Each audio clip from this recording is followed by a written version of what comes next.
The Snow Queen in 7 Stories, Story the First, which describes a looking glass and the broken fragments. You must attend to the commencement of this story, for when we get to the end, we shall know more than we do now about a very wicked hobgoblin. He was one of the very worst, for he was a real demon. One day, when he was in a merry mood, he made a looking glass which had the power of making everything good or beautiful that was reflected in it almost shrink to nothing, while everything that was worthless and bad looked increase in size and worse than ever. The most lovely landscapes appeared like boiled spinach, and the people became hideous and looked as if they stood on their heads and had no bodies. Their countenances were so distorted that no one could recognize them, and even one freckle on the face appeared to spread over the whole of the nose and mouth. The demon said this was very amusing. When a good or pious thought passed through the mind of anyone, it was misrepresented in the glass, and then how the demon laughed at his cunning invention. All who went to the demon's school, for he kept a school, talked everywhere of the wonders they had seen, and declared that people could now, for the first time, see what the world and mankind were really like. They carried the glass about everywhere, till at last there was not a land nor a people who had not been looked at through this distorted mirror. They wanted even to fly with it up to heaven to see the angels, but the higher they flew, the more slippery the glass became, and they could scarcely hold it, till at last it slipped from their hands, fell to the earth, and was broken into millions of pieces. But now the looking glass caused more unhappiness than ever, for some of the fragments were not so large as a grain of sand, and they flew about the world into every country. When one of these tiny atoms flew into a person's eye, it stuck there unknown to him, and from that moment he saw everything through a distorted medium, or could see only the worst side of which had belonged to the whole mirror. Some few persons even got a fragment of the looking glass in their hearts, and this was very terrible, for that they could be used for their hearts became cold like a lump of ice. A few of the pieces were so large that they could be used as window panes. It would have been a sad thing to look at our friends through them. Other pieces were made into spectacles. This was dreadful for those who wore them, for they could see nothing either rightly or justly. At all this, the wicked demon laughed till his sides shook. It tickled him so to see the mischief he had done. There were still a number of these little fragments of glass floating about in the air, and now you shall hear what happened with one of them. Second story, a little boy and a little girl. In a large town, full of houses and people, there is not room for everybody to have even a little garden. Therefore, they are obliged to be satisfied with a few flowers in flower pots.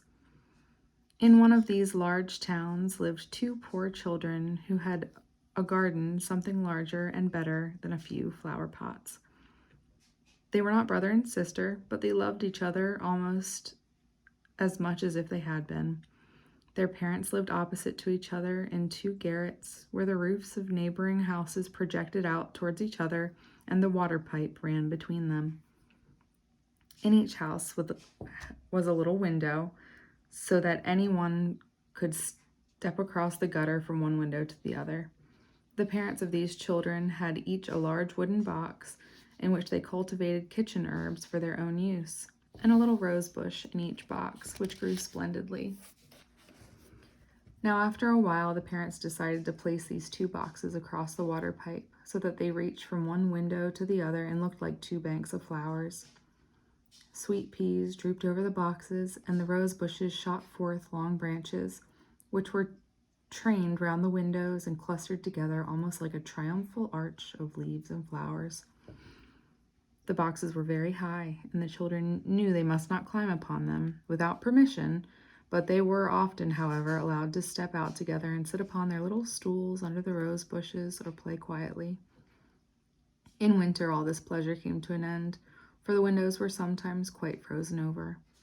But then they would warm copper pennies on the stove and hold the warm pennies against the frozen pane. There would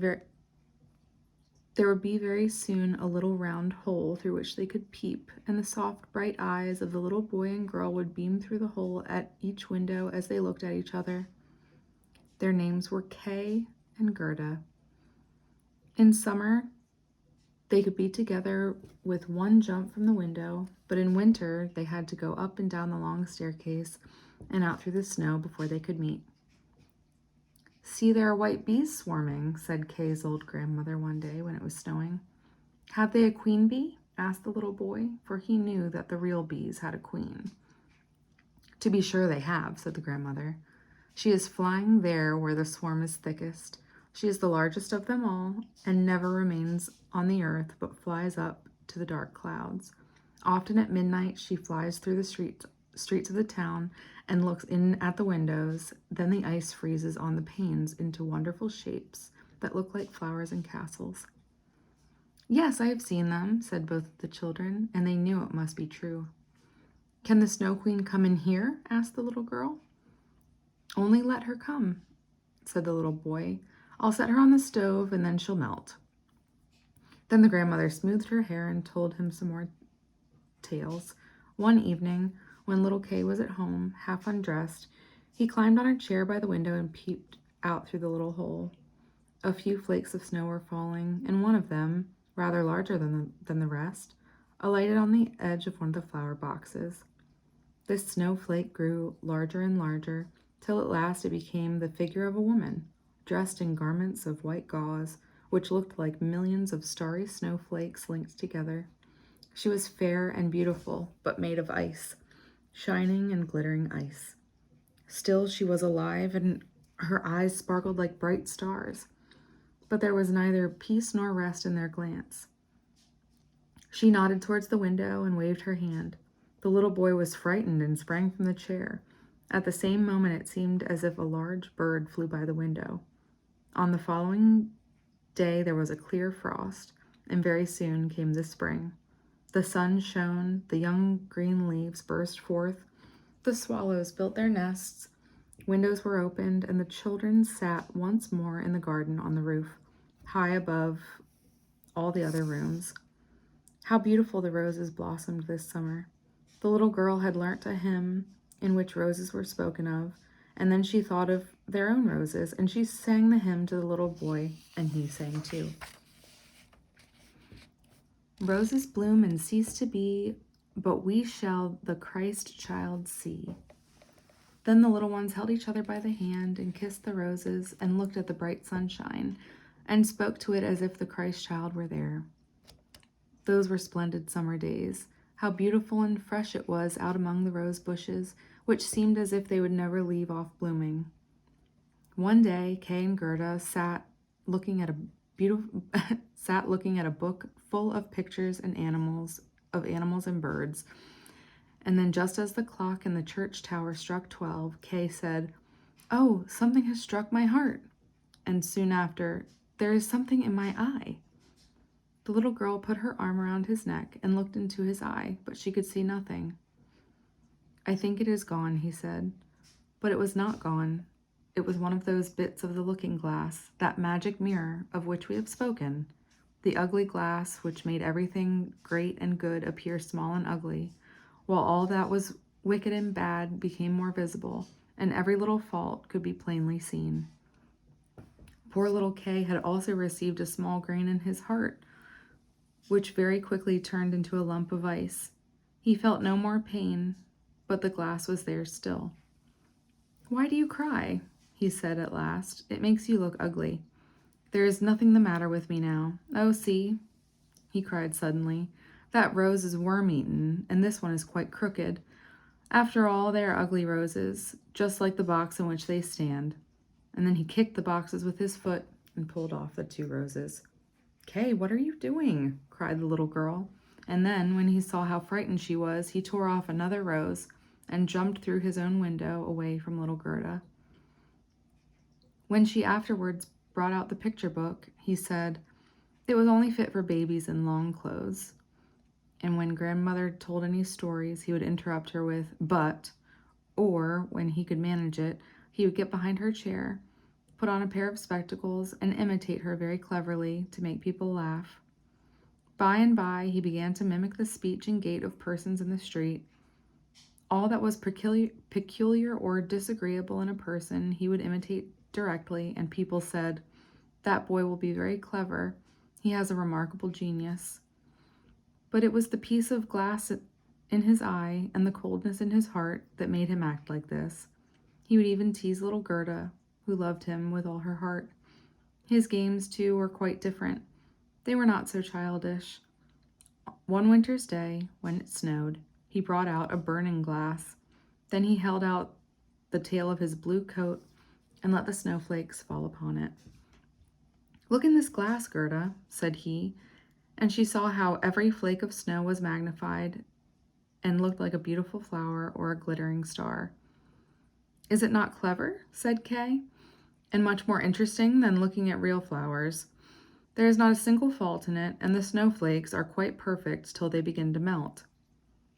Soon after, Kay made his appearance in the large, thick gloves, and with his sledge at his back. He called upstairs to Gerda, "I've got to leave to go into the great square where the other boys play and ride," and away he went. In the great square, the boldest among the boys would often tie their sledges to the country people's carts and go with them a good way. This was capital. But while they were all amusing themselves, and Kay with them, a great sledge came by. It was painted white, and in it sat someone wrapped in a rough white fur and wearing a white cap. The sledge drove twice round the square, and Kay fastened his own little sledge to it, so that when it went away, he followed with it. It went faster and faster right through the next street. And then the person who drove turned around and nodded pleasantly to Kay, just as if they were acquainted with each other. But whenever Kay wished to loosen his little sledge, the driver nodded again, so Kay sat still, and they drove out through the town gate. Then the snow began to fall so heavily that the little boy could not see a hand's breadth before him, but still they drove on. Then he suddenly loosened the cord so that the large sled might go on without him, but it was of no use. His little carriage held fast, and away they went, like the wind. Then he called out loudly, but nobody heard him, while the snow beat upon him and the sledge flew onwards. Every now and then it gave a jump as if it were going over hedges and ditches. The boy was frightened and tried to say a prayer, but he could remember nothing but the multiplication table. The snowflakes became larger and larger till they appeared like great white chickens.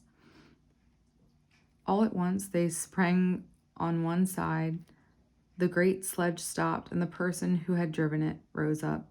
The fur and the cap, which were made entirely of snow, fell off, and he saw a lady, tall and white. It was the Snow Queen. "We have driven well," said she.